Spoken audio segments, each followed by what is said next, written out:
उजड़ गया लौट के जब न आए।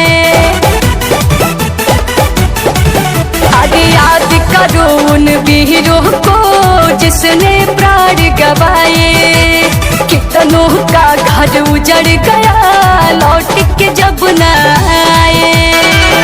औरत होकर लाड़ी जो थी मर्दानी, मेरी झांसी की रानी, मेरी झांसी की रानी। जनगण मन सब गाँव मिले एक जुबानी, हम सब है हिंदुस्तानी, हम सब है हिंदुस्तानी।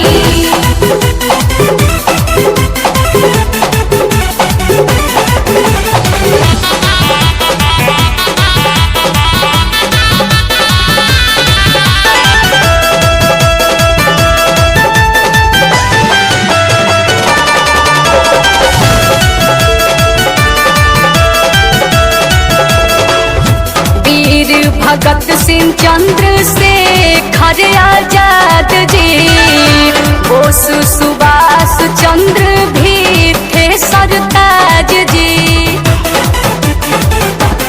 हाँ हाँ, वीर भगत सिंह चंद्रशेखर आजाद जी, बोस सुभाष चंद्र भी थे सरताज जी। सब मिलके बोलो मीठी मीठी बाणी, हम सब है हिंदुस्तानी, हम सब है हिंदुस्तानी। औरत होकर लाड़ी जो थी मर्दानी, मेरी झांसी की रानी, मेरी झांसी की रानी।